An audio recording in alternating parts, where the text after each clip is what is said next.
Hello.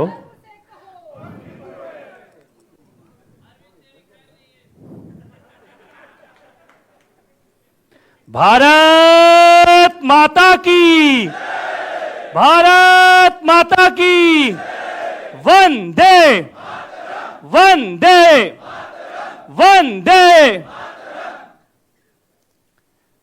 मंच पर उपस्थित परम पूजनीय, आदरणीय, बरसों बरस में शायद कभी कोई ऐसा भक्त जन्म लेता है जो अपने ईश्वर के अधिकारों के लिए भी आवाज उठाता है। नमन करता हूं आपके चरणों पे, आपके संघर्ष को नमन करता हूं, आपकी आस्था को नमन करता हूं और यह वचन देता हूं भाग्यनगर की इस भूमि पर खड़े होकर कि आपके इस संघर्ष में जो भी हम कर पाएंगे वो जरूर करेंगे। आदरणीय श्री नागेश्वर राव जी, इस देश में प्रशासन और ईमानदारी, उसका अगर कोई एक कॉम्बिनेशन साथ में देखना हो और वो भी धर्मनिष्ठ, इस देश में बहुत बड़े बड़े अधिकारी रिटायर हो जाते हैं और मुड़ के अपने धर्म को, अपने देश को देखने की उनके पास फुर्सत नहीं होती है।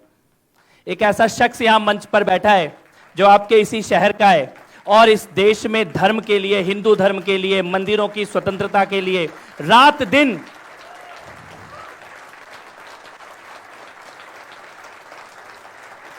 मुझे लगता है शायद ये ड्यूटी में इतने घंटों इन्होंने काम नहीं किया होगा जितना रिटायरमेंट के बाद काम कर रहे हैं। और इस देश की आवाज को समझने वाले, जमीन को समझने वाले, मिट्टी को समझने वाले, जन की बात को खुलकर कहने वाले मेरे भाई, मेरे साथी, मेरे दोस्त, ऊर्जा से भरपूर प्रदीप भंडारी। सामने इस सभागार में बैठी है वो वीरांगना जिसने पीटा को इतना पीटा कि मुझे लगता है हलाल तो बहुत होते होंगे, झटके से मरा हुआ हमने देखा है पीटा को। शेफाली वेद्या जी, बहुत बहुत आपके फैन हैं हम सब लोग, आपकी वीरता के, आपके साहस के, आपकी सत्यता के। और अकेले दम पर प्रशांत पटेल, एक बॉल पे 20 विकेट लेने वाला अकेला वकील यहां बैठा हुआ है।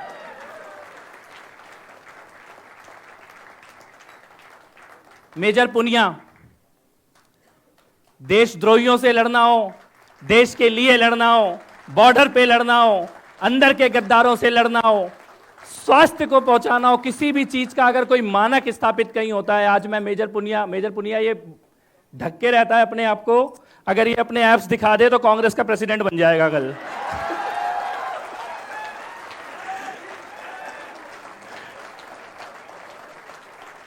उधर एप्स पे बनते हैं प्रेसिडेंट, ऐप होना चाहिए बंदे में, वो गांधी परिवार में ही पैदा होगा। बल्कि मैं तो ये सोच रहा था ये विश्वेश्वरैया भवन ये राहुल गांधी को ट्रोल करने के लिए चुना है क्या वेन्यू? अभी 50 साल का हो गया, वो इस बिल्डिंग का नाम नहीं बोल सकता। मैंने कहा इसे समंदर में कुदा रहे हो या चुल्लू पर पानी में डूबने लायक है।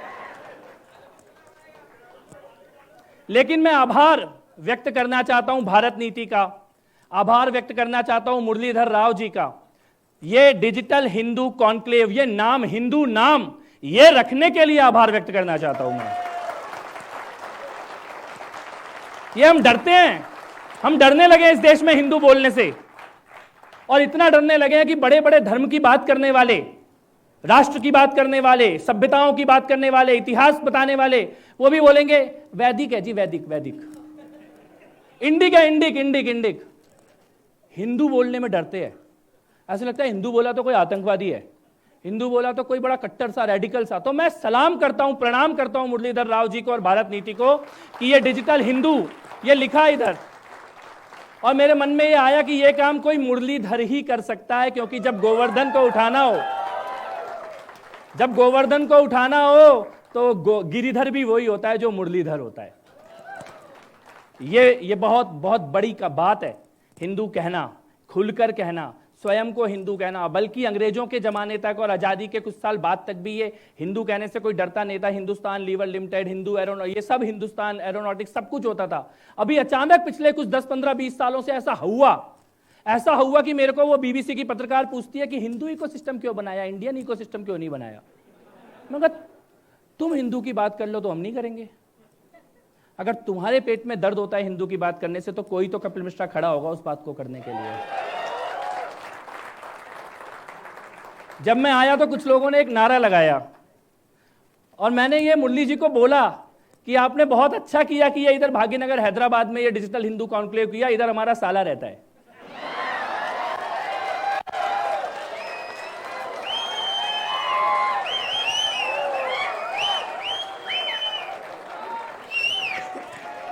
एक नहीं 2 साले रहते इधर हमारे।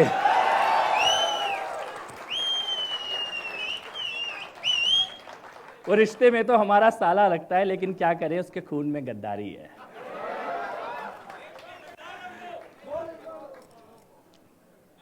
अपनी बात को शुरू करने से पहले 1 मिनट आप लोगों का लूंगा। 1 मिनट इसलिए लूंगा कि मैं उस शहर से आया हूं जिस शहर का मालिक उसे जलाने के रोज सपने बुनता है। उस शहर से आया हूं जहां हमारे बच्चों को मारा जा रहा है, कत्लेआम किया जा रहा है, घरों के अंदर घुस के मारा जा रहा है। मैं अभी कुछ दिन पहले रिंकू शर्मा के घर होके आया हूं। उस बच्चे को, उस जवान बच्चे को, होनहार बच्चे को, वीर बालक को, घर का अकेला कमाने वाला 25 साल का वो रिंकू केवल इसलिए मार दिया गया कि उसने जय श्री राम का नारा लगाया था और राम मंदिर के लिए जुलूस निकाला था देश की राजधानी के अंदर, घर के अंदर घुस के। और वो इतने कमजोर लोग, कितने कमजोर लोग रहे होंगे जो 12 लोग मिलके भी केवल पीठ पे ही मार के जा पाए उस बच्चे के। और मारने वाले कौन? जिसकी बीवी को अभी कोरोना के काल में अपना खून दे के आया था रिंकू, वो पीठ पे खंजर मार के गया।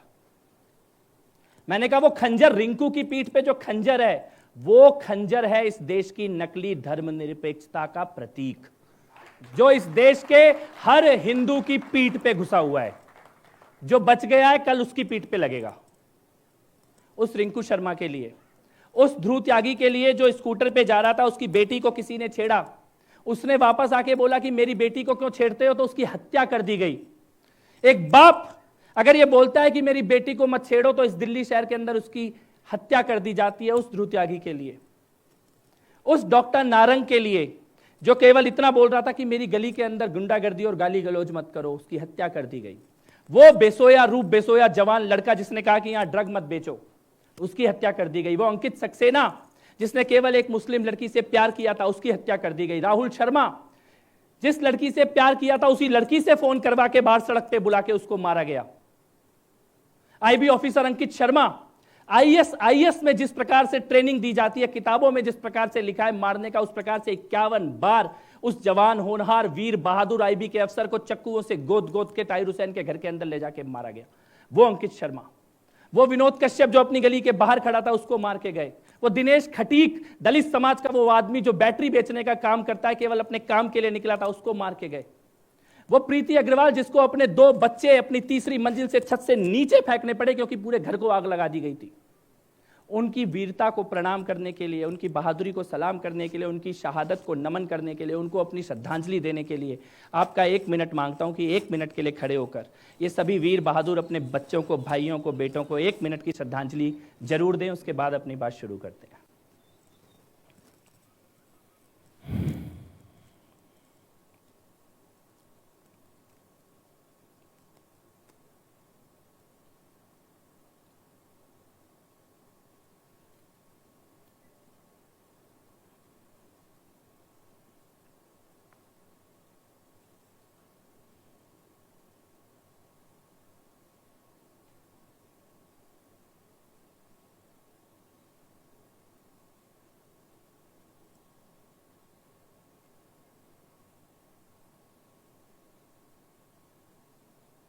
ओम शांति। क्योंकि इतने लोग मारे गए, और ये तो मैंने केवल दिल्ली की बात बताई है, इस देश का ऐसा कोई शहर, ऐसा कोई राज्य नहीं है जहाँ पे केवल और केवल धर्म के कारण हिंदू लड़के लड़कियों को मारा जा रहा है। वो निकिता तोमर बिटिया, केवल उसने मना ही तो किया था शादी करने से, साथ रहने से, उसको मार दिया गया। ऐसी कितनी बहनें जिन्होंने शादी नहीं की तो मार दिया, शादी कर ली तो मार दिया, छेड़ने से मना किया तो मार दिया, ड्रग बेचने से मना किया तो मार दिया, लड़की से प्यार कर लिया तो मार दिया, गली को जलाने से मना किया तो मार दिया। ऐसे कितने लोगों को मारा गया है, कितने लोगों को मारा गया है। मैं एक बार चाहता हूं कि यह सभागार एक लाइन को 5 बार मेरे साथ मिलकर बोले। बोलेंगे क्या? लाइन ये है, हां मैं हिंदू हूं और ये कोई अपराध नहीं है। हां मैं हिंदू हूं और ये कोई अपराध नहीं है। हां मैं हिंदू हूं और ये कोई अपराध नहीं है। हां मैं हिंदू हूं और ये कोई अपराध नहीं है। हां मैं हिंदू हूं और ये कोई अपराध नहीं है। Thank you. ये बहुत जरूरी है इस बात को बार बार कहना, क्योंकि जो मारते हैं वही अपना विक्टिम कार्ड लेकर बैठे हुए हैं। कल यहां पे आने से पहले मैंने कुछ लाइनें लिखी थी, वो मैं यहां बोलना चाहता हूं। मैं यहां पे दर्द भी लेके आया हूं, गुस्सा भी लेके आया हूं, और एक रास्ता जो मुझे समझ में आता है वो रास्ते की बात करने के लिए भी आया हूं। मैंने ये लिखी थी लाइनें कल आते समय यहां पर, जब मैं आ रहा था इस कार्यक्रम के लिए, तो मेरे मन में कुछ भाव आए। वो भाव आपके सामने शेयर करना चाहता हूं। वो घरों को जलाते रहे, वो घरों को जलाते रहे और हम आग बुझाते रहे। वो घरों को जलाते रहे और हम आग बुझाते रहे। वो फिर भी मासूम बने हैं और हम फिर भी दंगाई हैं। वो फिर भी मासूम बने हैं और हम फिर भी दंगाई हैं। कोई नहीं गया उस अंकित शर्मा के घर में, कोई नहीं गया ये विनोद जी के घर में, कोई नहीं गया दिनेश खटीक के घर में। उसके घर में कौन गया? उसके घर में मैं गया, हम लोग गए, ये डिजिटल हिंदू कहलाने वाले लोग गए। वो रिंकू शर्मा के घर में अखलाक के पास जाने वाले केजरीवाल को टाइम नहीं मिला रिंकू शर्मा के लिए 2 शब्द भी ट्विटर पे लिख दे, लेकिन उसके लिए जब गए तो हम लोग गए। 9,000 लोगों ने पूरी दुनिया से मिलकर 1 करोड़ रुपया उसके परिवार को जाके दिया। वो घरों को जलाते रहे, हम आग बुझाते रहे। वो फिर भी मासूम बने हैं, हम फिर भी दंगाई हैं। दिलबर गया, दिलबर नेगी 20 साल का लड़का, देखा आपने कैसे मारा उसे? किस किसने देखा है दिलबर नेगी को?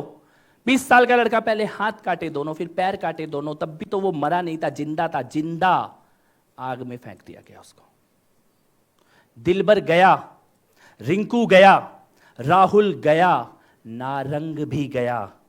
नाच नाच मेरी दिल्ली, तूने मुफ्त की बिजली पाई है।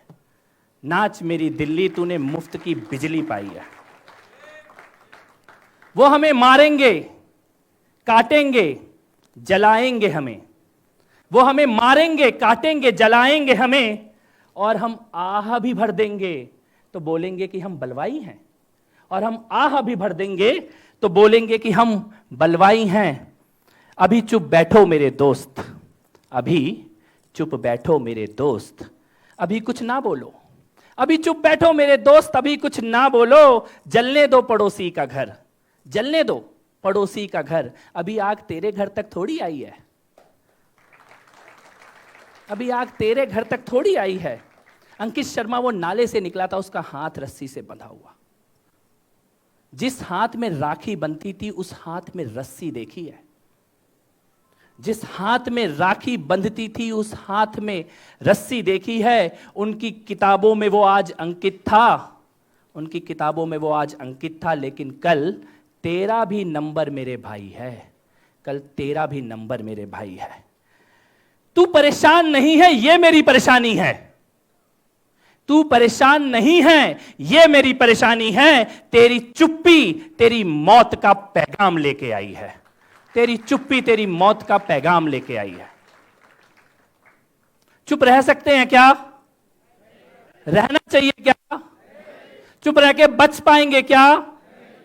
अभी मैं पिछले महीने आया था भाग्यनगर, ये हितेश यहां बैठे हैं, हितेश ने एक कार्यक्रम रखा था, उधर पोस्टर लगा हुआ था, कमलेश तिवारी, चंदन गुप्ता, निकिता तोमर, अंकित शर्मा, रिंकू, राहुल, ऐसे एक फोटो लगी थी और 2 खाली छोड़ दी थी, 2 जगह खाली छोड़ दी थी उस पोस्टर में। किसके लिए छोड़ी थी वो खाली? एक आपके लिए और एक मेरे लिए। कोई भी हो सकता है उस जगह पे, कोई भी हो सकता है अगर हम चुप रहेंगे। अगर हम, वो बिल्कुल सही कह रहा था प्रदीप भाई, बिल्कुल सही कह रहा था। अपने हक के लिए बोलना कम्युनल है क्या? अपने हक के लिए बोलना तो आतंकी है क्या?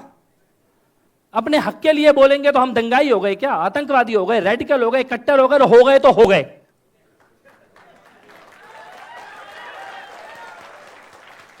हमें तो बचपन में पिताजी ने एक बात सिखाई थी, बेटा किसी को मार के तो आइयो मत, और पिट के तो बिल्कुल मत आइयो।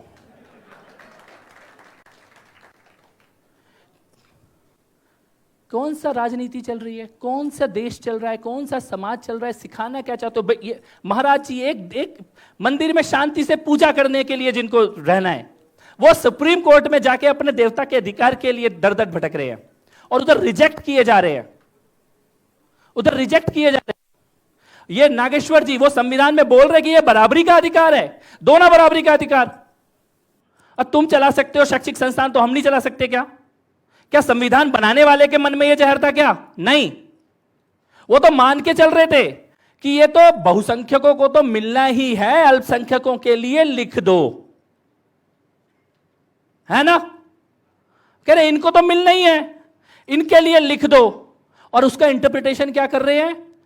इनको तो देना ही नहीं है कोई अधिकार, अपनी पढ़ाई नहीं करा सकते, अपना यूनिवर्सिटी नहीं चला सकते, अपने धर्म की बात नहीं कर सकते, उसके ऊपर रिसर्च नहीं कर सकते, उसको प्रोपोगेट नहीं कर सकते, अपना मंदिर नहीं चला सकते, उसमें आए हुए पैसे का इस्तेमाल नहीं कर सकते, तुम्हारे देवता का कोई अधिकार नहीं है। तुम 1000 साल से एक तरीके से पूजा कर रहे होगे, लेकिन वहां बैठा कोई मूर्ख आदमी ये बताएगा कि अब ऐसे नहीं, अब ऐसे करनी है।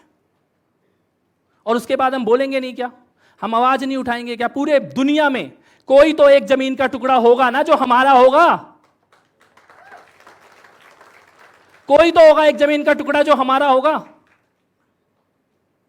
वहां पर बैठ के हम अपने अधिकारों की बात करेंगे, ऐसी कोई तो जगह होगी। ये डिजिटल हिंदू, ये जमीन से कोई अलग चीज नहीं है। जो जमीन पर संघर्ष चल रहा है वही इंटरनेट का संघर्ष है। जो अपने घर के सामने अपने दरवाजे पे होते देख रहे हैं, उसको खुलकर कहना, लिखना, पढ़ना, वो डिजिटल हिंदू है। कोई अलग अलग, वो चाहते हैं ये दिखाना कि ये अलग अलग दुनिया है, वो चाहते हैं दिखाना कि ये कोई अलग सी ब्रीड है, कोई अलग से लोग हैं, कुछ ये अलग सा काम करते हैं, ये जमीन के लोग नहीं हैं, इनको कोई समझ नहीं है। जब मेरे दरवाजे पे आग लगेगी तो और मैं उसको, मेरे हाथ में फोन होगा तो मैं इंटरनेट पे नहीं लिखूंगा क्या? जब मुझे ये पता होगा कि मारने की तैयारी की जा रही है, मैं उसको लिखूंगा। दिल्ली के दंगे, दिल्ली के दंगों में आप अगर देखो 6 महीने तैयारी की गई दिल्ली को जलाने की। हथियार इकट्ठे किए गए, बारूद इकट्ठे किए गए, एसिड इकट्ठे किए गए, गुलेले बनाई गई बड़े बड़े उसके ऊपर, कमांडो की ट्रेनिंग देके रस्सियां लटकाई गई, किसको मारना है उसकी पहचान की गई, किसकी प्रॉपर्टी जलानी है। पूरे आंदोलन में दुकानों में लिखा गया वो नो सीए नो एनआरसी, जिसकी दुकान में लिखा था वो दुकान छोड़ दी, जिसकी में नहीं लिखा था वो जला दी। धर्म देख के मारे गए लोग, धर्म देख के जलाई गई गाड़ियां, धर्म देख के जलाए गए स्कूल और बिल्डिंग, अस्पताल। पुलिस अफसर कांस्टेबल रतनलाल, उसको किसने मारा? औरतों ने मारा, औरतों ने मारा उसको। घेर के पहले डीसीपी अमित शर्मा को, रतनलाल को अंदर बुलाया, बोले कि आपसे बात करनी, और घेर के मारा। डीसीपी मरते मरते बचा, 35 दिन अस्पताल के अंदर रहा, और वो कांस्टेबल वहीं मर गया बीच रोड में। क्या दुश्मनी थी पुलिस वाले से? क्या कसूर था पुलिस वाले का? क्यों मार रहे थे उस पुलिस वाले को? वो तो तुम्हें प्रोटेक्ट कर रहा था। वहां पे बंद करके बैठे थे सड़कें, गलियां, अस्पताल, कोई स्कूल ना जाए, बच्चे कोई बीमार पड़ जाए तो अस्पताल ना जाए, किसी को नौकरी पे धारे। तुम्हें मिलती होगी कुदरती बिरयानी, हम तो कमा के खाते हैं। हमें धंधे पे काम करना है, दुकान खोलनी है। क्या इस देश में जो अपना काम करेगा उसका कोई राइट नहीं है क्या? जिसे सड़कों पे नहीं उतरना उसका कोई राइट नहीं है क्या? जिसको दंगा नहीं करना उसका कोई राइट नहीं है क्या? जो बलवा पसंद नहीं करता, केवल 5 साल में वोट डाल के चुपचाप अपनी घर दुकान नौकरी चलाता है, उसका कोई राइट नहीं है क्या? और उसके राइट के लिए बोलेंगे तो आतंकवादी हैं, तो दंगाई हैं, तो कट्टर हैं, तो जहर से भरे हुए हैं। मतलब अपने बच्चों का स्कूल जाना बंद कर दें, बीमारों को अस्पताल ले जाना बंद कर दें, और तुम्हें क्रांतिकारी घोषित कर दें। तो ऐसी क्रांति चलती होगी कहीं पे, लेकिन इस मुल्क में तो नहीं चलने देंगे, कभी नहीं चलने देंगे। मेरे को किसी ने पूछा, एक पत्रकार ने, कहते कि ये दंगा हो गया आपके यहाँ पे, अभी दोबारा होगा तो क्या करोगे? मैंने कहा पूरे हिंदुस्तान में हो जाए दोबारा, हमारे यहाँ पे नहीं होने वाला, किसी हालत में नहीं होने वाला, होने नहीं देंगे। हमने भी अपने सबक सीखे हैं, लेकिन जरूरत है इकट्ठे होने की, जरूरत है एक होने की, जरूरत है आवाज उठाने की। लेकिन एक जरूरत और है, हो सकता है कि आप हिंदुओं के लिए बोल ना पाओ, मत बोलो, साथ दे दो जो बोल रहा है उसका। नहीं जा सकते आप सुप्रीम कोर्ट, तो ये महाराज जी जा रहे हैं, उनका साथ दे दो। हो सकता है आप साथ भी मत दो, तो चुप बैठ जाओ। भाई तुम साथ चलोगे तो तुम्हारे साथ लड़ लेंगे, तुम साथ नहीं चलोगे तो तुम्हारे बिना लड़ लेंगे। लेकिन दुश्मन के सामने क्यों खड़े हो गए हो?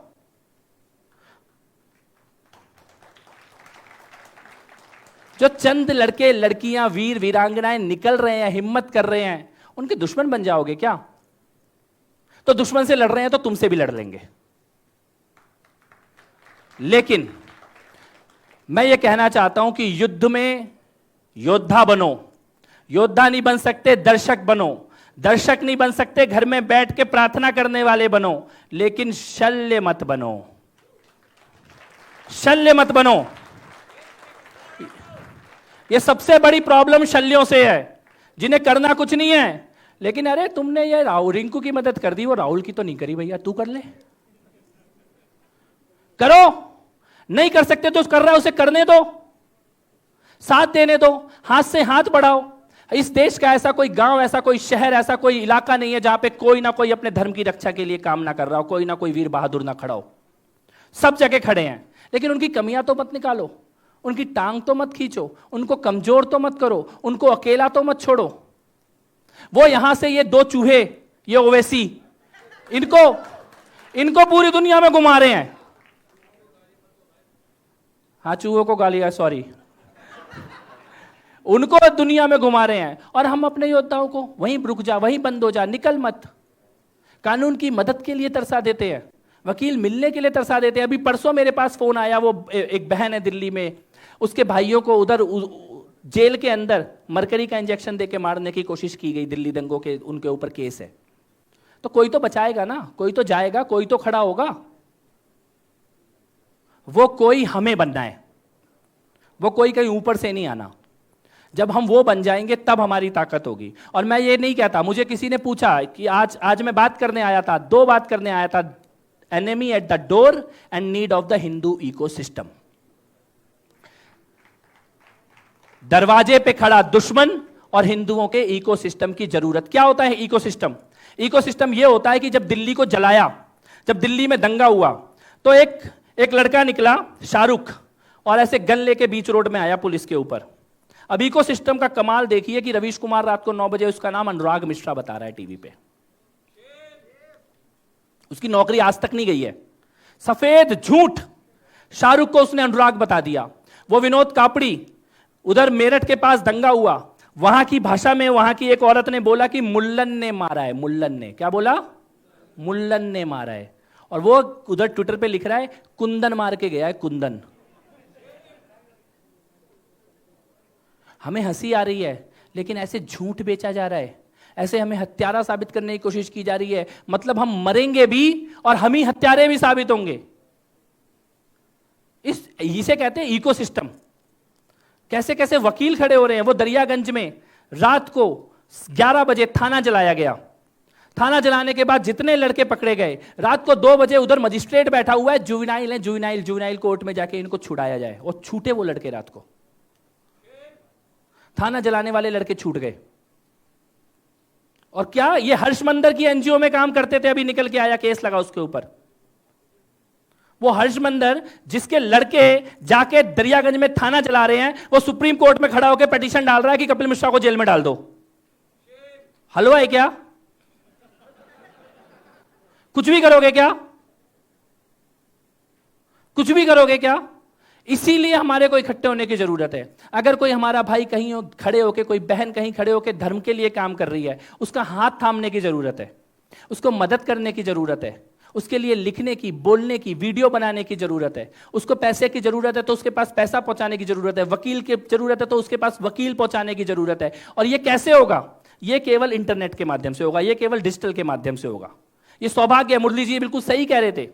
ये झूठ जो बेचा जाता था 70 साल से, झूठा इतिहास, झूठा वर्तमान, झूठी सच्चाई, वो झूठ अगर तोड़ने की ताकत आई है तो ये इंटरनेट के माध्यम से, सोशल मीडिया के माध्यम से हमारे पास आई है। ये बड़े बड़े पद्मश्री बैठे हुए हैं ना, ये पद्मश्री बैठे होता है और वहां खड़े होकर दिल्ली में बैठ के झूठ लिखता है। तब इधर भाग्यनगर में बैठी मेरी कोई भी बहन ट्विटर पे उसके सारे झूठ का पर्दाफाश कर देती है। ये ताकत हमारे पास आई है इंटरनेट के माध्यम से।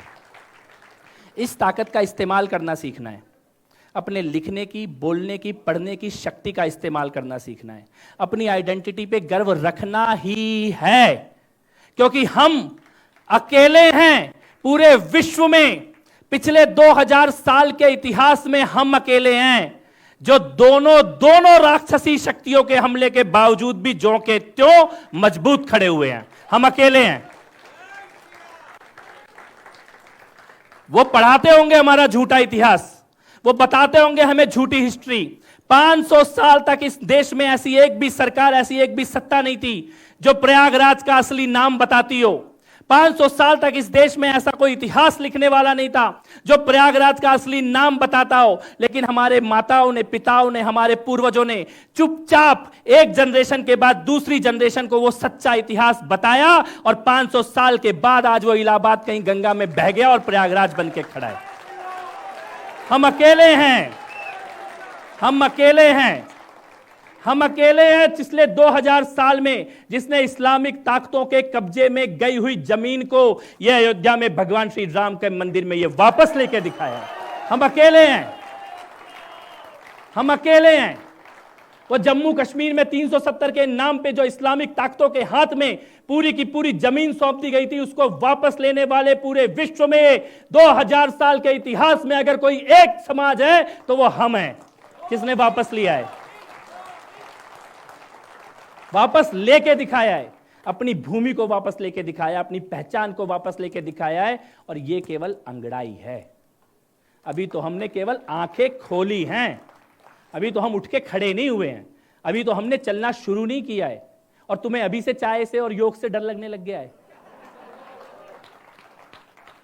चाय वाले का तुम बिगाड़ क्या लोगे और योग वाला आ गया तो तुम उखाड़ कुछ नहीं पाओगे। मैं तो कई बार ये कहता हूं, बेटा ये चाय वाला है, इसे झेल लो, वो गाय वाला आ गया तो तुमसे झेला नहीं जाएगा।